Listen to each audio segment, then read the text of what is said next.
தேவனுடைய பரிசுத்த நாமத்துக்கு மகிமை உண்டாவதாக. இந்த 8வது மாதத்தின் கடைசி கர்த்தருடைய நாளிலே கர்த்தருடைய வார்த்தையோடு உங்களை சந்திக்க செய்த ஆண்டவருக்கு மகிமை உண்டாகட்டும். இம்மட்டுமாக இந்த மாதம் முழுவதும் கர்த்தர் தம்முடைய வார்த்தையினால் நம்மை நிரப்பி நடத்தியிருக்கிறார். இந்த கர்த்தருடைய நாளிலே கர்த்தருடைய வசனத்துக்கு நேராக நம்முடைய சிந்தனையை இருதயத்தை திருப்ப பரிசுத்த ஆவியை நமக்கு உதவி செய்து நடத்துவாராக. இந்த கர்த்தருடைய நாளிலே கர்த்தருடைய வார்த்தைக்காக காத்திருந்த பொழுது ஆண்டவர் கொடுத்த வார்த்தையை நான் உங்களுக்கு என்று வாசிக்கிறேன். சங்கீதங்களின் புஸ்தகம் 119 சங்கீதத்தில் உள்ள 19வது வசனத்தை நான் உங்களுக்கு என்று வாசிக்கிறேன். சங்கீதங்களின் புஸ்தகம் 119 சங்கீதத்தில் உள்ள 19வது வசனத்தை நான் உங்களுக்கு என்று வாசிக்கிறேன். பூமியிலே நான் பரதேசி, உமது கற்பனைகளை எனக்கு மறையாதையும். மறுபடியும் வாசிக்கிறேன். பூமியிலே நான் பரதேசி, உமது கற்பனைகளை எனக்கு மறையாதையும்.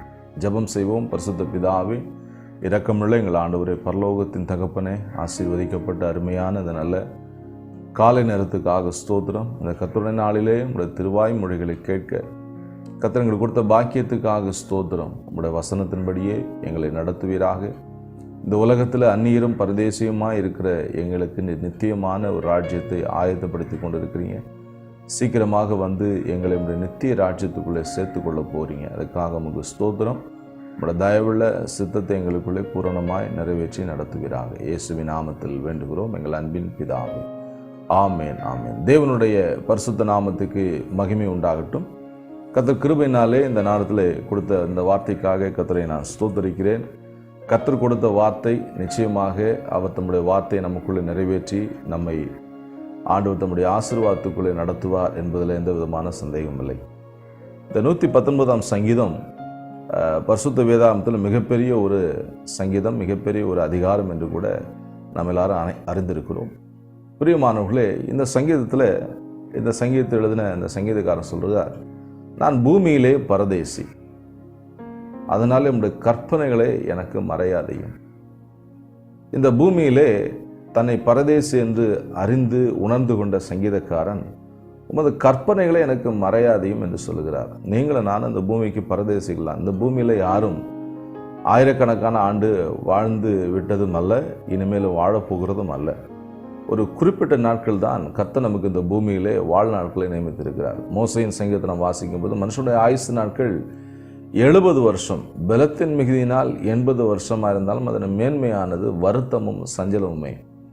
பிரியமானவர்களே, இந்த காலவேளையில் நாம் இந்த பூமிக்கு பரதேசி, இந்த பூமிக்கு நித்தியமானவர்கள் அல்ல, இந்த பூமிக்கு சுதேசியானவர்கள் அல்ல, நாம் பரதேசி என்பதை அறிந்து கொண்ட சங்கீதக்காரன் சொல்லுகிற அருமையான வார்த்தை, இந்த கற்பனைகள் எனக்கு மறையாதையும். பரதேசியை போல இந்த பூமியில் நம்முடைய தேசத்தில் நாம் நிலையற்றலாக இருந்தோம். ஒரு சில நாட்கள் முன்பு தான் நாம் சுதந்திர தினத்தை கொண்டாடி இருக்கோம். சுதந்திரத்தை நாம் பெற்றுக்கொண்ட அந்த நாளை நாம் கொண்டாடி முடித்திருக்கிறோம். பிரியமானவர்களே, இந்த உலக பிரகாரமான சுதந்திர தினத்தை கொண்டாடினாலும் உண்மையாக இந்த உலகத்தில் மனிதனுக்கு நிலையான சுதந்திரம் அல்ல, நிலையான வாழ்க்கை அல்ல. இந்த பூமி மனிதனுக்கு நிலையான வாழ்க்கையை தருவதில்லை. இந்த பூமியில் மனிதன் நிலையாக ஆண்டாண்டு காலமாக வாழ்ந்து விட போவதும் அல்ல. தேவன் குறிப்பிட்ட நாளில் இந்த மனிதன் உலகத்தில் பிறக்கிறான். குறிப்பிட்ட நாள் வரைக்கும் ஒவ்வொரு மனிதரும் வாழ்கிறார்கள். தேவன் குறித்த முடிவுக்குள்ளே கர்த்தர் அவளை கொண்டு போகிறார். அவருடைய வாழ்க்கை முடிந்து போகிறது.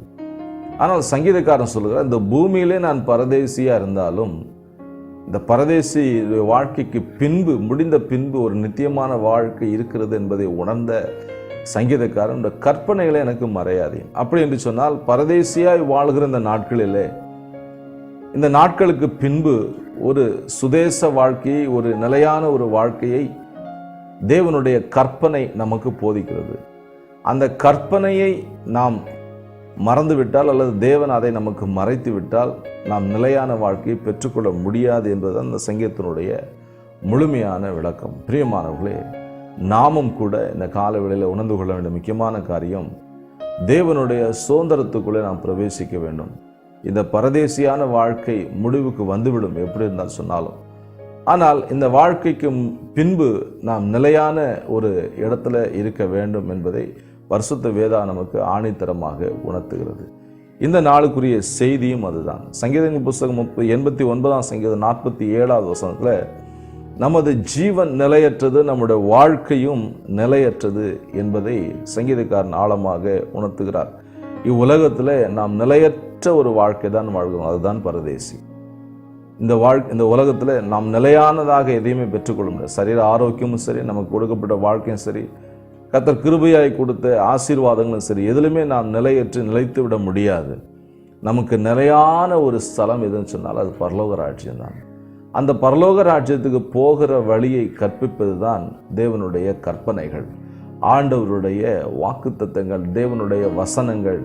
பரிசுத்த வேதாந்தத்தில் கர்த்தர் கற்பித்து கொடுத்திருக்கிறதான கற்பனைகளை நாம் கடைபிடிக்கும் பொழுதுதான் பரதேசியை போல இருக்கிற இந்த வாழ்க்கை முடிவடைந்து நித்தியமான ராஜ்யத்துக்குள்ளே நாம் பிரவேசிக்க முடியும்.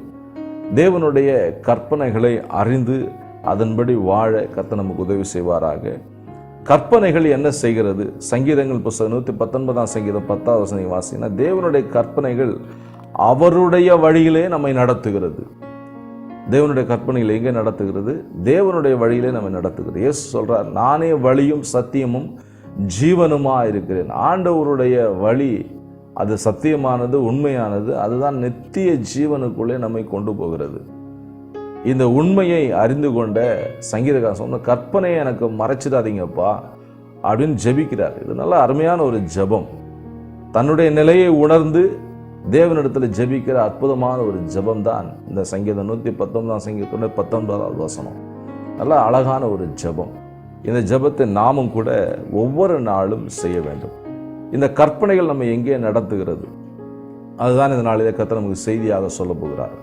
430 வருஷம் எகிப்திலே அடிமைகளாக இருந்த இஸ்ரவேல் மக்கள், அவர்களுக்கு ஆண்டவர் வாக்கு பண்ணுகிறார், பாலும் தேனும் ஓடுகிற நலமும் விசாலமுமான தேசத்தை நான் உங்களுக்கு தருவேன், உங்களுக்கு சொந்தமாகவே தருவேன் என்று ஆண்டவர் சொல்லுகிறார். பரதேசியாக 430 வருஷம் இருந்துட்டாங்க, அடிமைகளாக இருந்துட்டாங்க, நிலையான ஸ்தலம் அவங்களுக்கு இல்லை.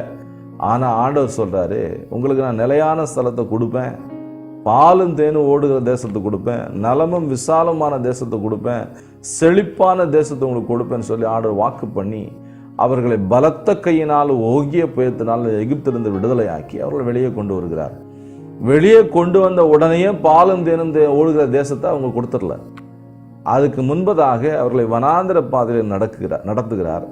நடக்க வேண்டிய பாதையில் அவர்கள் நடக்கும்பொழுது நீங்கள் எப்படி நடக்கணும் அப்படிங்கிற சட்ட திட்டங்களை கொடுக்கிறார். தான் கற்பனைகள். 10 கற்பனைகள் நாம் எல்லாரும் அறிந்திருக்கிறோம். அதை பேஸ் பண்ணி பல கண்டிஷன்ஸை, பல கட்டுப்பாடுகளை, பல ஒழுக்கங்களை தேவன் இஸ்ரவேல் மக்களுக்கு போதிக்கிறதை நாம் பரிசுத்த வேதாந்தத்தில் பார்க்கிறோம். தேவன் மனிதனுக்கு எழுதி கொடுத்த வாக்கு தத்தங்களும் ஒழுக்கங்களும் ஆசீர்வாதங்களும் அடங்கியதுதான் இந்த பரிசுத்த வேதாகமம், பரிசுத்த கற்பனைகள். இந்த பரிசுத்த கற்பனைகள் நாம் கடைபிடிக்கும் பொழுது நிச்சயமாக நாம் நிலையான ஸ்தலத்துக்குள்ளே கர்த்தர் நமக்கென்று ஆயத்தப்படுத்தி வைத்த இடத்துக்குள்ளே நாம் போக முடியும். வனாந்தர பாதையில் இஸ்ரவேல் மக்கள் நடப்பதற்காகவே எப்படி நடந்து கொள்ள வேண்டும், நீங்கள் எப்படி ஒழுங்காக இருக்கணும், எப்படி நீங்கள் என்னை சேவிக்கணும், எப்படி நீங்கள் ஆராதிக்கணும், எப்படி நீங்கள் வாழணும், எப்படி நீங்கள் பழகணும், இந்த உலக மக்கள்கிட்ட நீங்கள் எப்படி நடந்து கொள்ளணும், இந்த உலகத்தை நீங்கள் எப்படி வாழணும், எல்லாவற்றையும் தெளிவாக சொல்லிக் கொடுப்பது தான் ஆண்டவராகிய தேவனுடைய கற்பனைகள். இதை மோசேயின் வழியாக கர்த்தர் இஸ்ரவேல் மக்களுக்கு கொடுக்கிறார். ஆனாலும் இந்த கற்பனைகளை அவர்கள் விட்டு விலகினதினாலே அவர்களை வனாந்தரத்திலே கொன்று போடுகிறார். யாரெல்லாம் இந்த கற்பனைகளுக்கு உட்பட்டு, உடன்படிக்கைக்கு உட்பட்டு கற்பனைகளுக்கு கீழ்ப்படிந்து வாழ்கிறார்களோ அவர்களை மட்டும் கானானுக்குள்ளே கர்த்தர் கொண்டு போய் சேர்க்கிறார். பிரியமானவர்களே, நாம் இந்த உலகத்தில் வாழ்கிற நாட்களிலே தேவனுடைய கற்பனைகளை கை கொள்வதிலே கவனமாக இருக்கணும். ஆண்டவருடைய கற்பனைகளுக்கு நாம் நம்மை விட்டு கொடுப்பதிலே, அதற்கு வளைந்து கொடுப்பதிலே கவனமாக இருக்கணும். இந்த உலகம் பரதேசியான உலகம், அநித்தியமான உலகம். இந்த வாழ்க்கை நிலையற்ற வாழ்க்கை. நித்தியமான ஒரு வாழ்க்கைக்கு கர்த்தர் நம்மை ஆயத்தப்படுத்த அந்த உலகத்தில் வச்சிருக்கிறார். பரதேசியான வாழ்க்கையாக இருந்தாலும் ஆனால் இந்த வாழ்க்கையிலிருந்து நித்தியமான ராஜ்யத்துக்கு நாம் ஆயத்தப்பட முடியும். அந்த வழிகளை கர்த்தர் வைத்திருக்கிறார் என்பதை நாம் இந்த காலவேளையில் அறிந்து கொள்ள வேண்டும். தேவனுடைய கற்பனைகள் எங்கே நடத்துகிறது தான் இந்த நாளில் கர்த்தர் நமக்கு கொடுக்கிற செய்தி. ஒன்றாவது, தேவனுடைய கற்பனைகள் முதலாவது எங்கே நம்மை நடத்துகிறது? நித்திய பரம கானானுக்கு நேராக நடத்துகிறது. இஸ்ரவேல் மக்களை ஆண்டவர் அழைத்து அவர்களை இந்த உலகத்தின் கானானுக்கு நேராக நடத்தினார். அது அழிந்து போகிற பட்டணம் அழிந்து போனது பிரியமானவர்களே. ஆனால் ஆண்டவராகிய இயேசு நமக்காக கொடுக்கப்பட்டிருக்கு. அந்த வார்த்தை மாம்சமாகி கிருபையினாலும் சத்தியத்தினால் நமக்குள்ளே வாசம் பண்ணினார். கிருபையினாலே சத்தியமாகிய இயேசு நமக்குள்ளே வாசம் பண்ணி இயேசு கிறிஸ்துடைய வாழ்க்கை வரலாறு அவர் போதித்த போதனைகளை பரிசுத்த வேதாகமம் நம்ம கரத்தில் ஆண்டவர் கொடுத்திருக்கிறார். இந்த பரிசுத்த வேதாகமும் இந்த கற்பனைகள் நம்ம எங்கே நடத்துகிறதுன்னு சொன்னால் பரலோகத்துக்கு நேராக நடத்துகிறது. இந்த உலகத்தில் வாழ்ந்த இஸ்ரவேல் மக்களை உலக கானானுக்கு நேராக நடத்தினது. ஆனால் பரம கானான் ஆகிய பரலோக ராஜ்யத்துக்கு நேராக இயேசு கிறிஸ்துவின் கற்பனைகள் நம்மை நடத்துகிறது என்பதை நாம் ஆணித்தனமாக உணர்ந்து கொள்ள வேண்டும். அந்த பரலோக ராஜ்யத்துக்கு போய் சேர இந்த கற்பனைகள் நமக்கு உதவி செய்கிறது. இந்த கற்பனைகளின்படி வாழ நம்மை ஒப்பு கொடுக்கும்போது அது நம்மை திருத்தி நம்மை சரிபடுத்தி பரமராஜ்யத்துக்கு ஆயத்தப்படுத்துகிறது. பரிசுத்த வேதாகமத்தின் வசனம் ஒரு மனிதனை உருவாக்குகிறது. ஒரு மிகப்பெரிய ஒரு படிப்பாளி, மிகப்பெரிய அரசு வேலையில் இருந்த உயர்ந்த சமூகத்தை சார்ந்த ஒரு மனிதன், அவன் தற்செயலாக நண்பர்கள் வழியாக குடிப்பழக்கத்தை கற்றுக்கொண்டான். அந்த குடிப்பழக்கம் அவனை எங்கே கொண்டு சொன்னால் அடிமட்ட தரித்திரத்துக்கு. அவன் குடும்பம் உடைந்தது, மனைவி அவனை விட்டு ஓடிப்போனாள், பிள்ளைகள் அவனை விட்டு ஓடிப்போனார்கள், அவன் தனிமரமானான். நாளுக்கு நாள் குடித்து குடித்து அவனுடைய சரீரம் பலவீனப்பட்டது. அவன் சாப்பிட ஆகாரம் இல்லாமல், உடுத்த துணி இல்லாமல், தங்க இடம் இல்லாமல் பிளாட்பாரங்களை தங்கி கொண்டிருந்தான். அப்படிப்பட்ட ஒரு மனிதன் ஒரு நாள் மதுபான கடைக்கு நேராக காலையில் அமர்ந்து அந்த கடை எப்பொழுது திறக்கும் வாங்கி குடிக்கலாம் என்று காத்திருந்த பொழுது அந்த கடைக்கு முன்பதாக ஏராளமான குப்பைகள் இருந்தது. அந்த குப்பைகள் மத்தியிலே பரிசுத்த வேதாகமத்திலிருந்து கிழிக்கப்பட்ட ஒரு துண்டு பிரதி அந்த தாளை அவன் பார்த்தான். அதை பார்த்து ஓடிப்போய் இதை எடுத்து வாசித்தான். அதில் உள்ள ஒரே ஒரு வசனம் அவனுடைய வாழ்க்கை தலைகளாக மாற்றியது. யோவான் எழுதின சுவிசேஷம் 1ஆம் அதிகாரம் 16வது வசனம் தான் அது. தேவன் தம்முடைய ஒரே பேரான குமாரனை விசுவாசிக்கிறன் எவனோ அவன் கெட்டு போகாமல் நித்திய ஜீவனை அடையும்படிக்கு அவரை தந்தருளி இவ்வளவாய் உலகத்தில் அன்பு கூர்ந்தார் என்ற வேத வசனத்தின்படி அவன் தன்னை ஒப்பு கொடுத்தான். நித்திய ஜீவன் எனக்கு இருக்கிறதா, எனக்கு ஒரு நித்திய வாழ்க்கை இருக்கிறதா, அந்த நித்தியம் என்கிறதான வார்த்தை அவனை தொட்டது. அவனுடைய வாழ்க்கை மாறினது. அவன் மீண்டும் தன்னுடைய பணியிலே சேர்ந்தான். அவனுடைய குடும்பம் மீண்டும் அவனை தேடி வந்தது. அவனுடைய வாழ்க்கை மறுரூபமானது. அவன் இன்றைக்கு ஆண்டவருடைய ஊழியத்தை செய்கிறவனாக இருக்கிறான். பிரியமானவர்களே, இது நடந்து முடிந்த உண்மையான சம்பவம். பரிசுத்த வேதாகமும் ஒரு மனிதனை பரலோகத்தினராக நடத்துகிறது. மத்தேயு எழுதின சுவிசேஷம் 4ஆம் அதிகாரம் 17வது வசனத்தில் இயேசு கிறிஸ்து சொல்கிறார், மனம் திரும்புங்கள், பரலோக ராஜ்யம் சமீபமாக இருக்கிறது. இயேசு கிறிஸ்துவ பிரசங்கத்தின் முதல் வார்த்தை இதுதான். பரலோக ராஜ்யத்துக்கு நேராக நடத்துகிறது தான் இயேசு கிறிஸ்துடைய கற்பனைகள், உபதேசங்கள், போதனைகள். எஸ்ரா 7ஆம் அதிகாரம் 10வது வசனத்தில் எஸ்ரா தன்னுடைய இருதயத்தை பக்குவப்படுத்தியிருந்தான். நீங்கள் பரலோக ராஜ்யம் போகணும், பரதேசியான அந்த வாழ்க்கை முடிந்த பின்பு நித்தியமான ஒரு ராஜ்யத்துக்குள்ளே நாம் பிரவேசிக்க வேண்டும் என்று சொன்னால் எங்கள் மனம் திரும்ப வேண்டும். எங்கேயோ போய்கொண்டிருக்கிற மனம் தேவன் பக்கமாக, இயேசுவின் பக்கமாக திரும்பும் பொழுது அந்த மனம் பரலோகத்தினர் நடத்தப்படுகிறது. அதுக்கு உதவி செய்தது எது தெரியுமா? பரிசுத்த வேதாகமத்துடைய வசனங்கள். எஸ்ரா 7ஆம் அதிகாரம் 10வது வசனத்தில் எஸ்ரா வேதத்தை ஆராய்ந்தாராம், அதன்படி நடந்தாராம், பின்பு அதை குறித்து போதித்தாராம். இதற்காக இருதயத்தை அவர் பக்குவப்படுத்தினார். முதலாவது வேதத்தை வாசிக்கும் பொழுது உங்க இருதயம் பக்குவமாயிரும், உங்க இருதயம் சரியாயிரும். எங்கேயோ போய்கொண்டிருக்க இருதயம் கட்டுக்கடங்காத கழுதையை போல, கட்டுக்கடங்காத குதிரையை போல ஓடிக்கொண்டிருக்கிற அந்த இருதயம் நிப்பாட்டப்பட்டு அது தேவனுக்கு நேராக திருப்பப்படும் பொழுது உங்க வாழ்க்கை பரலோகத்தின் நேராக திரும்புகிறது. இதை செய்கிற மிகப்பெரிய வேலை பரிசுத்த வேதாகமம் அந்த வேலையை செய்யுது. நீங்க வேதத்தை வாசிக்கும் போது உங்களோட ஐம்புலன்களும் அடங்கும், உங்களுக்கு எல்லாம் கீழ்ப்படியும். கண்கள் அதன் போக்கில் போகாது, நாவு அதன் போக்கில் போகாது, இருதயம் அதன் போக்கில் போக முடியாது. தேவன் எல்லாவற்றையும் கட்டுப்பாட்டுக்குள்ளே கொண்டு வருவதற்கு இந்த பரிசுத்த வேதாகமத்தினுடைய கற்பனைகள் உங்களுக்கு உதவி செய்யுது. இதுக்கு நீங்கள் உடன்பட்டு இதற்கு நான் கீழ்ப்படிவேன் என்று உங்களை ஒப்பு கொடுக்கும்போது நிச்சயமாக நீங்கள் ஆசீர்வதிக்கப்படுவீங்க. இந்த கற்பனைகள் உங்களை பரலோகத்துக்கு நேராக நடத்தும் என்பதில் எந்த விதமான சந்தேகம் இல்லை. வெளிப்படுத்தல் 1ஆம் அதிகாரம் 3வது சொல்கிறது, இந்த தேவனுடைய கற்பனைகளை வாசிக்கிறவங்க கைக்கொள்கிறவர்கள் பாக்கியவான்கள். இதை நீங்கள் வாசினாலே ஆசீர்வதிக்கப்பட்டுருவீங்க. இதை நீங்கள் வாசித்தால் இதை கைக்கொள்ள ஆரம்பிச்சுன்னா இன்னும் ஆசீர்வதிக்கப்பட்டு பரலோக ராஜ்யத்தின் பிள்ளைகளாக மாறிடுவீங்க. தேவனுடைய கற்பனைகள் அவருடைய நித்திய ராஜ்யத்துக்கு நேராக நம்ம நடத்துகிறது. இரண்டாவதாக தேவனுடைய கற்பனைகள் நம்ம எங்கே நடத்துகிறது? தானியேல் 12ஆம் அதிகாரம் 2வது வசனத்தின்படி நித்திய ஜீவனுக்கு நேராக நடத்துகிறது. பூமியின் தூளிலே உறங்கி கொண்டிருக்கிறவர்கள் எல்லாரும் அவர்கள் உயிர் திரட்டுறாங்க. சிலர் நித்திய ஜீவனுக்கும், சிலர் நித்திய ஆக்கினைக்கும் அவர்கள் உயிர் தள்ளுறாங்க. எல்லாரும் இந்த உலகத்தில் ஒரு நாள் பூமியின் தூளில் போய் படுத்து கொள்ளப்படுவோம் அல்லது படுக்க வைக்கப்படுவோம். மரணம் எல்லாரும் இந்த பூமியின் தூளில் நிச்சயமாக அடைக்கப்பட்டு விடுவோம். அப்பொழுது நாம் ஒரு நாள் நிச்சயமாக உயிர் தழவும் நமக்கு உரிமை உண்டு. அதை கர்த்தர் நம்ம வைத்திருக்கிறார். ஆனால் நம்ம மீண்டும் உயிர் தழும்போது நித்திய ஆக்கினைக்கு உயிர் தழுவோமா, நித்திய ஜீவனுக்கு உயிர் தழுவோமா என்பதை நாம் கவனிக்க வேண்டும். தேவனுடைய கற்பனைகளை கை கொள்றவங்க பரதேசியை போல இந்த உலகத்தில் வாழ்ந்தாலும் ஆண்டோடைய கற்பனைகள் படி அவங்க என்ன செய்வாங்க? நித்திய ராஜ்யத்துக்கு, நித்தியத்துக்கு நேராக, நித்திய ஜீவனுக்கு நேராக அவர்கள் எழுந்திருப்பாங்க. அநேகர் மரித்து கொண்டிருக்கிற, அநேகர் வியாதியில் படுத்திருக்கிறவர்களுக்கு கர்த்தருடைய வார்த்தையை பிரசங்கிக்கப்பட்டு கர்த்தருடைய வார்த்தை அவரோட காதிலே தொனிக்க அதை கேட்டு அதை விசுவாசத்தினால வியாதியின் படுக்கை முற்றிலுமாக மாறி அவர்கள் இன்று ஜீவனோடு இருக்கிறாங்க. கர்த்தருடைய வசனம் நம்மை உயிர்ப்பிக்கிறதா இருக்கிறது. கர்த்தருடைய வசனம் நம்மை நித்திய ஜீவனுக்கு நேராக நடத்துகிறதா இருக்குது. கர்த்தருடைய கற்பனைகள் நம்மை நித்திய ஜீவனுக்கு நேராக நடத்தும். லூக்கா எழுதின சுவிசேஷம் 15ஆம் அதிகாரத்தில் ஒரு தகப்பனுக்கு 2 பிள்ளைகள் இருப்பதை நாம் வாசிக்கிறோம். இளையவன் தகப்பனிடத்துல போய் சண்டை போட்டு அவரிடத்துல எல்லாவற்றையும் பெற்று அவன் எங்கே போனான்? உலகத்தில் போய் அவன் எல்லாவற்றையும் அழித்து போட்டான். அவன் அழித்து போட்ட எல்லா காரியத்தையும் அவன் எல்லாவற்றையும் இழந்த பின்பு புத்தி அவனுக்கு தெளிந்தது. எதனால புத்தி தெளிந்தது? தகப்பன் வீட்டில் என்னென்னலாம் நடந்துச்சு, தகப்பனுடைய அன்பு என்ன, தகப்பனுடைய சிந்தை என்ன, தகப்பனுடைய வீட்டில் போனால் நமக்கு எப்படி மன்னிப்பு கிடைக்கும் அப்படிங்கிறதான ஒரு தெளிவு அவனுக்கு வந்தது. நீங்கள் பரிசுத்த வேதாந்தத்தை வாசிக்கிறோம்னு சொன்னால், நீங்கள் பரிசுத்த வேதாந்தத்தை கடைபிடித்து அதன்படி வாழ நீங்கள் முடிவெடுத்தீங்கன்னா, நீங்கள் எவ்வளவு தூரம் ஆண்டவர்கிட்ட போனாலும் கர்த்தர் உங்களை மீண்டும் கொண்டு வந்துடுவார். நீங்கள் நித்தியத்துக்கு நியமிக்கப்பட்டவர்கள் என்று அர்த்தம். அந்த இளையகுமாரன் தகப்பனோடு இருக்கும்படியாக நியமிக்கப்பட்டவன். அதனால் அவனுடைய புத்தி ஆண்டவர் தெளிய பண்ணினார். அவன் புத்தி தெளிந்த உடனேயே தகப்பன்கிட்ட வந்தான். சாவுக்கு நேராக இருந்தான், பஞ்சத்தில் மாட்டிக்கிட்டான். இன்னும் கொஞ்ச நாள் அவன் அங்கே இருந்தானா செத்து போயிருப்பான்.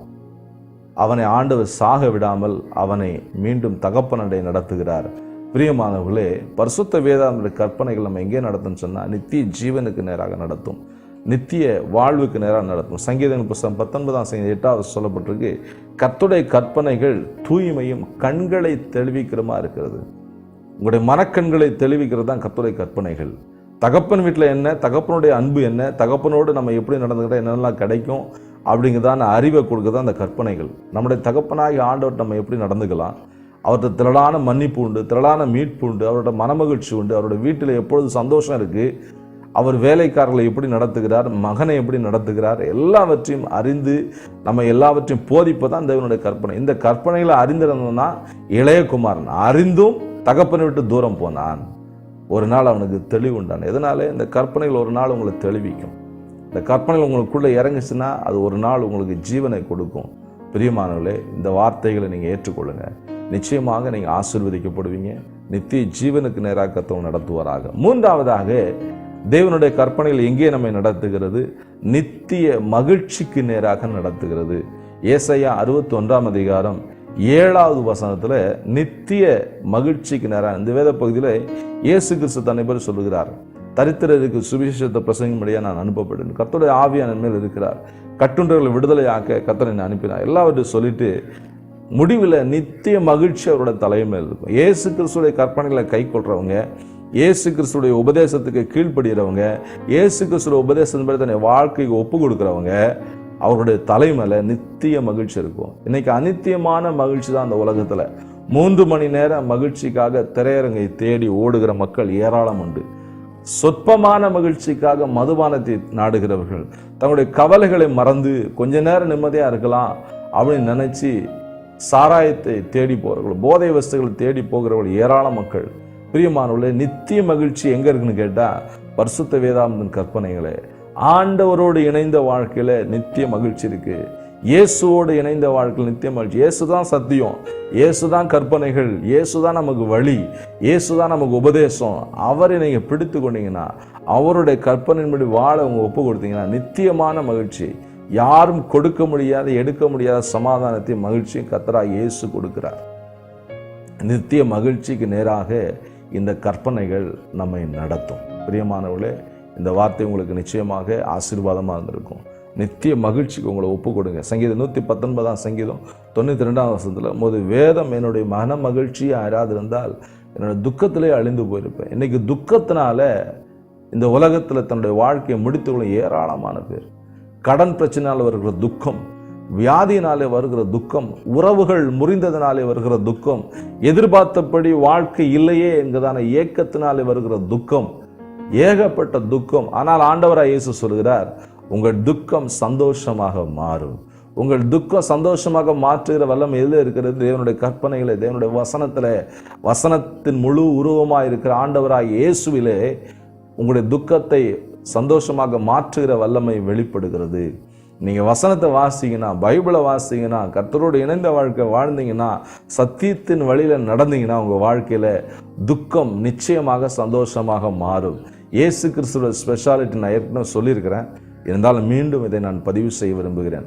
அவர் துக்கத்தை சந்தோஷமாக மாற்றுகிறதில் சிறந்தவர். அவர்தான் அந்த வல்லமை பெற்றவர்.